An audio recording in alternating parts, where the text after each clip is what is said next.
En lep pozdrav, z nami je danes Robert Rolih, zelo znana oseba v svetu, v Sloveniji, pač velika oseba dejansko. Jaz bi vas, Robert, lepo prosila, pa še ena velika zahvala, v bistvu zelo veliko znanja smo v našem društvu od vas pridobili. Tudi v bistvu, kar se tiče trženja, kar se tiče, zdaj smo dobili od vas pač LinkedIn delavnico, zelo pomaga. Zdaj smo si počasi gremo še pač v to smer. Najlepša hvala za vaše donacije. Jaz bi res prosila kratko predstavitev, kdo ste. Torej, sem mednarodni bestselling avtor tele knjige tukaj zgoraj, The Million Dollar Decision, ki je svetovna uspešnica in ki govori o tem, kako dejansko vlagati na en tak pameten način, da se izogneš vsem tem visokim provizijam, ki jih finančna industrija ti zaračunava, in da imaš na koncu bistveno boljše donose, kot če bi pač zaupal tej tradicionalni finančni industriji. Tako da vlagamo dejansko v zelo podobne produkte kot vsi drugi, ne samo da pač imajo bistveno manjše provizije, ne. Drugače pa imam stranke iz, mislim, da zdaj že 74 držav, tako da v tem mojem glavnem programu, ki se imenuje Moj sistem investiranja v Sloveniji, pa v tujini imamo Millionaire Money Making Machine program, torej imamo več kot 7000 članov iz 74 držav, tako da pa ogromno, bi rekel, enih pohval pa testimonialov pa vsega tega, ne, tako dejansko imamo res fantastične rezultate, ki jih dosegamo v programu. Gre pa program dejansko za dolgoročno investiranje, torej v delniške trge, v kriptotrg, žlahtne kovine in tako naprej, ampak dolgoročno, ne, torej tukaj ne gre za neko trgovanje kratkoročno, ampak gre za dolgoročne investicije in tukaj pač dosegamo bistveno boljše donose kot pa velika večina profesionalcev. Tako da toliko mogoče na kratko. Super, hvala lepa. V glavnem, spodaj pod videom bo tudi link do gospoda Roberta oziroma pač njegovega podjetja, če boste se hoteli prijaviti v njegove programe. Priporočam, mi smo tudi prijavljeni in smo dobili res veliko znanja. Mogoče bi pa še to omenil, no, da po duši sem pa podjetnik, ne, dejansko izhajam iz podjetništva, sam sem dejansko zgradil dve blagovni znamki, zelo znani, Pantarej pa pač Uspeh. Tako da na začetku sem se ukvarjal z izdelavo spletnih strani, potem pa smo šli v poslovna izobraževanja, no, ampak v zadnjih nekje 12-13 letih, no, sem pa čist fokus na vlaganje denarja, zato ker sem pač tukaj imel to izkušnjo, da sem izgubil zelo veliko denarja zaradi finančne industrije, zaradi vseh teh svetovalcev in tako naprej, potem sem se pa sam naučil vse te podrobnosti in zdaj pač te podrobnosti in detajle delim z drugimi po svetu, no, tako da to je nekako kratko moja zgodba, no, tako da nisem nek finančnik, ne, po duši ali kaj takšnega, ampak sem podjetnik, ki dejansko je šel potem raziskovati to čudno branžo investiranja, dela z denarjem, in potem sem se pa dejansko navdušil, ne, ker sem videl, da je vse skupaj bistveno bolj enostavno, kot vsi ti, bi rekel, finančniki razlagajo, zato ker pač njim ni v interesu, ne, da bi bilo to enostavno, ne, tako da poskušajo zakomplicirati. Odlično, drugače vaša cela zgodba je predstavljena v našem prejšnjem videu, ko smo naredili z našim študentom, sta vidva naredila intervju, tako da bom dala tudi ta link, ne, pač da si lahko celo zgodbo o vas pogledajo. Zdaj, intervju je dejansko namenjen mladim, sicer študentom, ampak vsem mladim dejansko, ki se priključujejo našemu društvu, nam sledijo. In zdaj v bistvu jaz bi vas vprašala, kako naj začne mlad človek vlagati, 20 let star, 25, kako naj začne vlagati?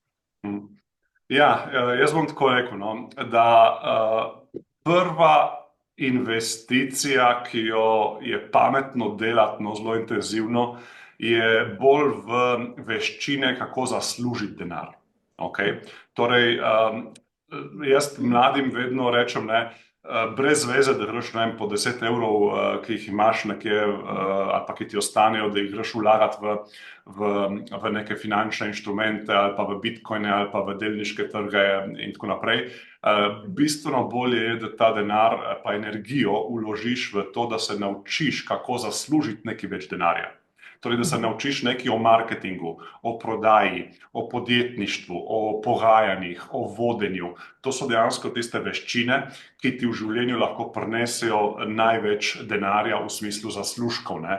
Torej, če boš ti gradil na teh znanjih, ne, boš v katerikoli branži, ne, torej, če si programer ali pa če si recimo, ne vem, nekako ekonomist ali pa če si, ne vem, zobozdravnik, ne, ni važno, s temi znanji boš lahko bistveno več zaslužil, kot če imaš samo neka svoja tehnična znanja, ne, v tisti svoji tehnični branži, ne. Kot recimo, ne vem, nek programer, ne, bo bistveno več zaslužil, če imaš še malo poslovnih znanj, pa če imaš še malo marketinških znanj, pa če imaš še nekaj znanj o tem, kako predstaviti neke stvari, ne, ali pa neko javno nastopanje in podobno, kot pa če samo obvlada programiranje. Okay? In to je bistvo, ne. Tako da mladim vedno priporočam najprej narediti investicije v znanja, ki ti pomagajo zaslužiti več denarja.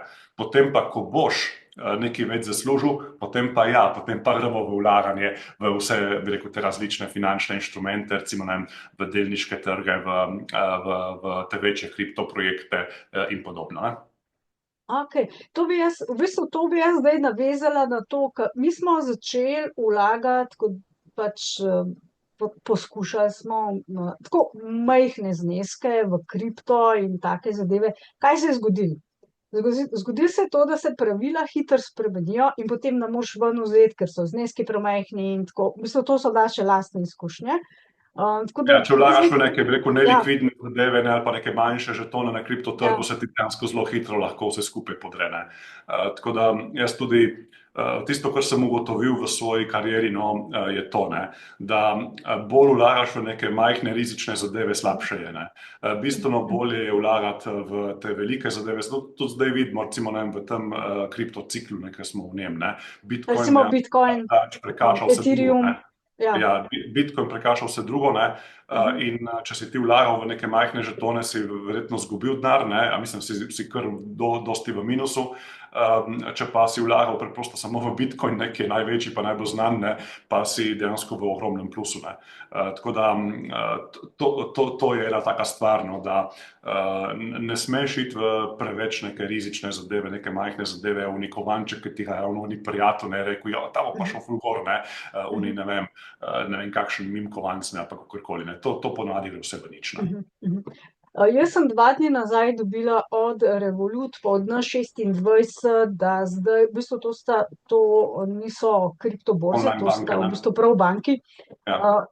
Dobila sem v bistvu, da lahko zdaj se vlaga v ETF-e pa delnice. Celo Revolut je napisal, da če nimate denarja, lahko z 1 evrom vlagate in to. Jaz sem dobila tako majčken pikic zaradi tega, pa bi vaše mnenje rada, ne. Ali vlagati v te, recimo preko Revoluta za 1 evro v neko delnico, ki jo on priporoča, to so Apple pa take delnice, Microsoft pa to, sem videla, da priporočajo. Mislim, zelo težko tukaj nekaj rečem, ne, ker nisem videl še teh ponudb v smislu, da ne vem, kakšne so zadaj provizije, pa kako to deluje, pa tako naprej, ker tukaj dejansko, če ti vlagaš za neke majhne zneske, to pomeni, da kupuješ neke fractional shares, ne, torej neke deleže delnic, ne, oni si dajo verjetno še neke provizije in tako naprej. Tako da, ne vem, verjetno ni to najbolj optimalna zadeva. Najbolj optimalno, recimo, če hočeš biti izpostavljen delniškim trgom, sam recimo vlagam samo torej večino denarja vlagam v indeksne sklade oziroma ETF-e, torej to so dejansko košarice delnic, torej ta košarica delnic preprosto kotira na borzi kot še ena dodatna delnica, ne. Samo da pač predstavlja recimo, ne vem, 500 delnic skupaj, ne. In tukaj lahko preprosto pač kupiš te indeksne sklade in imaš izjemno nizke provizije in to držiš na dolgi rok, ne, in to je to, ne. Recimo to sam počnem, to tudi moji člani počnejo, ne. Ponavadi je tako, ne, tudi kadar vam nekdo ponuja neke, ne vem, zlato po 10 evrov, da vlagaš v zlato, pa da ti oni to mesečno kupujejo ali pa tedensko, običajno je to zadnji, ko pogledaš en kup nekih provizij, ki ti uniči dejansko donose v prihodnje. Ne. Tako da vse take ponudbe moraš zelo natančno pogledati, kakšne so tiste provizije, pa neki pogoji, pa tako naprej. In moraš se še zavedati ene stvari. In to je tisto, kar večina ljudi tukaj ne razume. Ne. Da majhne provizije na letni osnovi, recimo tudi, če imaš na letni osnovi provizijo 1% ali pa 2%, ne, je to na dolgi rok ti požre večino denarja. Okay? Torej, tukaj ta obrestni račun, ki ga vsi smo se učili pri matematiki, pa tukaj vidiš, da je tudi zelo koristen, da ga razumeš, ti ne pomaga samo oplemeniti tega denarja, ampak ti tudi tam, kjer so pa provizije na ta način zastavljene, ti pa dejansko uničuje tvoje donose v prihodnje. In zato recimo tudi vse ti vzajemni skladi, naložbena življenjska zavarovanja in podobno, imajo te visoke provizije in sam definitivno, ko sem enkrat ugotovil vpliv teh majhnih provizij na dolgo obdobje, sem takoj prodal vse te stvari in sem potem začel vlagati v indeksne sklade, v ETF-e, zato ker ETF-i ti vzamejo približno 10-krat manj v provizijah kot pa vse te druge stvari in to pomeni, da si finančna industrija vzame čist malenkost, ti pa obdržiš veliko večino donosov. Pri teh produktih, ki imajo pa 1% na leto ali pa 2% na leto ali pa še več, si pa dejansko finančna industrija na dolgi rok vzame 70, 80, 90%, tebi pa ostane bolj drobiš. Tako da to je bistvo, da moraš razumeti. Kakšna bi bila pa razlika, ker danes je v bistvu ta intervju majhen bolj v kripto, v Bitcoin usmerjen, kakšna je razlika vlaganja Bitcoin, torej kripto, se pravi Bitcoin zdaj razumeva Bitcoin kot celoto, ne ostale altcoine, to bomo dali na stran, to je čisto druga zgodba. Torej, zanima nas samo Bitcoin, ki je prva uspešno kriptovaluta, ima tudi svojo mrežo. Kakšna je razlika vlaganja v Bitcoin pa tradicionalne naložbe, ki ste jih malo prej omenili? Bom rekel tako, Bitcoin moraš razumeti, da lahko vlagaš van in razumeš ga lahko samo s tem, da razumeš, da je to digitalno zlato. Torej, vzeli so tisti kreatorji Bitcoina, ker niti ne vemo, kdo so, pa kdo so bili, so preprosto pogledali zlato kot hranilec vrednosti skozi zgodovino človeštva. In zlato je delovalo skozi tisočletja in tisočletja in je bilo vedno znano kot, bi rekel, tisti hranilec vrednosti. Vojne so se bile zaradi zlata, kralji so pač osvajali ozemlja zaradi zlata in tako naprej. No in potem oni so preprosto vzeli zlato, so pogledali njegove pomanjkljivosti in so preprosto ustvarili digitalno zlato, ki se imenuje Bitcoin. In preprosto rekli so, pri zlatu imaš vseeno inflacijo, zato ker vsako leto nakopljajo cirka za 1 do 2% novega zlata, tako je to je ta inflacija, količina zlata na svetu se povečuje in so rekli, ok, Bitcoin pa ne bo omejena zadeva, ima največ 21 milijonov kovancev in pika, nihče ne more natisniti novega Bitcoina. Potem so rekli, ok, zlato je težko prenosljivo, ne moreš ti za 20.000 evrov zlata, ga težko prenašaš od iz Evrope v Ameriko in tako naprej. Torej so ga naredili enostavno prenosljivega, da imaš dejansko transakcije, ki trajajo par minut ali pa par sekund, ne pa par tednov, kot je pri zlatu. Varnost tudi bistveno večja, stroški hrambe so praktično nični pri Bitcoinu, pri zlatu so pa kar veliki. Tako da dejansko Bitcoin je novodobno zlato za nove generacije. Recimo, ko jaz mojima otrokoma rečem, a bi vidva vlagala, ker tudi malih že učim o teh stvareh, če rečem, a bi vlagali v zlato. Kakšno zlato, mislim, niti ne konc pameti. Veste, kaj je, ker sem jih naučil, ampak če jih vprašaš, potem, ko sta spoznala, kaj je zlato in kaj je Bitcoin, niti na konc pameti ima ne pride, da bi vlagala v zlato. In vlagata pač v kripto, torej vlagata v Bitcoin, Ethereum. Torej, denar iz pujska gre v Ethereum pa v Bitcoin. Zakaj? Zato, ker če ga imaš na banki, ti ga inflacija požre. Če imaš recimo ti otroka, ki je zdaj star 10 let, pa če mu ti na banko dajaš tiste prihranke, čez 10 ali pa 20 let bo to vredno vse skupaj nič, ker bo inflacija požrla. Če pa ti vlagaš v Bitcoin, bo pa to ni finančna svet, ker nisem finančni svetovalec, ampak jaz pač to počnem. Ne? To je primer, ja. Učim moje otroke, da pač to počnejo, ne? Zato, ker je velika verjetnost, da bo pač Bitcoin bistveno više čez 10 let, kot je pa zdaj. Ne? Gotovosti seveda ni, ne? Tako da nikoli ne veš, ne, kaj se bo zgodilo, ampak jaz vedno delujem v skladu z verjetnosti. Ne? Koliko sta pa stara vaša otroka, če lahko? Ja, zdaj torej eden je 11, eden pa 13.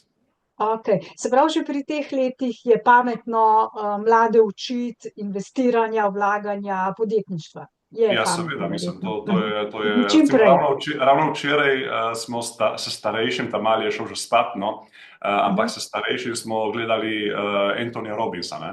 Je imel pač zdaj en tak dogodek, ne, online, in smo pač gledali eno urco tega dogodka in je bilo fantastično, ne. Anthony Robbins recimo govori o tem, kako dejansko razmišljati, kako uspešni ljudje razmišljajo, na kakšen način delujejo in tako naprej. Mislim, te stvari so neverjetno vredne, ne, za mlade, ne. To je tisto, kar šola ne da, ne. Tako da ja, poskušam pri mojih otrocih, ne, dejansko jih učiti tudi te stvari, ki ti jih šola ne da, so pa ključnega pomena, ne, za uspeh v podjetju, ne. Tako da recimo, ne vem, že če jim daš kakšne YouTube videote od teh uspešnih ljudi za poslušati, ki malo govorijo, ne, kako uspeti v življenju in tako naprej, je to ena ogromna vrednost za njihovo življenje, ne. Investicija v njih v bistvu razvoj, ne. Uspeh, njihov uspeh dejansko. Ja, Bi bila to po mojem mišljenju najvrednejša investicija, bolj če daš v Bitcoin, se pravi v mladega, če investiraš v znanje. Ja. Mislim, to, kar pa gre v Bitcoin pa Ethereum, to je pa tisto, ne, recimo, ne vem, če imajo vse none, ne, dajejo, pa nonoti dajejo nek denar za pujska, ne, in mislim, brez veze, da se ti pač tam v denarju to nabira, ne, mislim, ne vidim enega hudega smisla, ne. Tiste stvari, ki pa imasta, pa se jim nekje, bi rekel, nabirajo, ne, ja, tisto pa vseeno fajn je nekam investirati, ne. Bolje kot imeti v denarju, bolje kot imeti v evrih, ne. Evro bo čez 20 let vreden polovico tega, kar je zdaj, pa še manj, ne. Če bo obstajal. Ja, če bo obstajal. Če bo obstajal evro. Vsaka valuta pač gravitira proti ničli, ne. Saj konec koncev tudi ameriški dolar, ne, ki je najmočnejša valuta na svetu, v 100 letih, ne, v zadnjih 100 letih je izgubil nekje 97% vrednosti, ne, kupne moči, ne. Tako. Danes si lahko kupiš bistveno manj z $1, ne, kot si lahko kupil pred 100 leti pa 50 leti, ne. To je to. Kaj je vaša najbolj dragocena finančna lekcija v življenju, ki bi jo hoteli deliti z mladimi? Definitivno, da se izogneš vsakemu kratkoročnemu trgovanju. Na tem področju, torej, da ne tradaš vsak dan ali pa vsak teden. To je smrt za denar, to je smrt za tvojo psihologijo, to je smrt za dejansko tvojo družino. Psihološko je to izjemno naporno in na koncu še izgubiš denar. Zato, ker tukaj dejansko so edini, ki dobivajo, so borzni posredniki pa kriptoborze, zato, ker pač oni pobirajo provizije pri vsaki transakciji, in pa mogoče, ne vem, 1% tistih profijev, ki dejansko jih ne boš ti nikoli premagal, ne. Ker so dejansko imajo sisteme, imajo psihologijo porihtano, imajo tim zadaj, imajo neke super računalniške sisteme v ozadju, ki so vredni lahko $10 milijonov, ne, in dejansko ti proti njim se ne moreš boriti, ne. Tako da, to je igra, torej kratkoročno trgovanje, da nekaj špekuliraš na kratko, da nas prodaš, mislim, da nas kupiš, čez 2 dni prodaš in tako naprej, to dejansko je smrt, ne, za tebe in za tvoj denar, ne. In sem bil tam, ne, kako to lahko povem, zato ker sem bil tam, zato ker sem tudi sam izgubil nekje več kot 40.000 evrov na ta način, na začetku moje pač kariere, ne, ker še nisem poznal teh stvari, nisem razumel te finančne igre, ne, nisem razumel finančne industrije, sem izgubil ogromno denarja. Psihološko sem bil čist, bi rekel, razsut, ne, in zanimivo je, da sem pač hodil na te tečaje v London, na najboljše kao tečaje, ne, in dejansko tam čisto vsi, ne, ki smo trgovali, nas so bile velike skupine, ne, in smo se poznali in tako naprej, smo se potem družili, dejansko vsi smo skupljali. Tako da to, edini, ki tukaj služijo, so tisti, ki kao učijo te, ne, kako boš ti trgoval, in drugi so brokeri, ne, in še ti so skupaj povezani, tako da dejansko je to ena mafija, ne. Ja, super. Robert, če bi vi sebe srečal ko ste bil star 20 let samega sebe, kaj bi si rekel zdajle? Kaj bi si rekel? Ja, definitivno, ko sem bil star 20 let, sem ravno nekje, ja, nisem še bil v biznisu, ne. Je bilo še pred tem, sem bil še tako, bi rekel, en malo bolj slab študent. Bral sem science fiction knjige cel čas, nič ni bilo kaj dosti z mene. Tako da ja, takrat bi si rekel, Robert, daj si počasi brco v ritme, pa se malo zmigaj, ne. V življenju same stvari, torej v življenju ne bodo prišle stvari same od sebe, ne bo ti padel denar na glavo, ne, ali pa bitcoin na glavo, ampak se boš mogel Samo od sebe ne pride. sam potruditi, ne si dati brco v rit, se naučiti stvari, se potruditi, iti v akcijo, in potem si lahko s tem ustvariš eno lepo življenje, ne. Če se boš sam smilil sam sebi, ne, pa delal nič, ne bo nič prišlo ven stran. Nič ne pride iz tega. Ja. Super. Ja, jaz sem imel mogoče dosti sreče v življenju, ne, da sem srečal ta pravo punco, ne, ki je zdaj moja žena, Saro, ki mi je tudi malo pomagala dati kakšno brco v rit, ne, ker sem bil mlad, ne. No, jaz bi tukaj komentirala kot coach, v bistvu, ker pomagam ljudem, v bistvu, ki me kličejo vsak dan na linijo, v bistvu jim pomagam iz težav, in to resnih težav, a ne, od samomorov naprej, ne.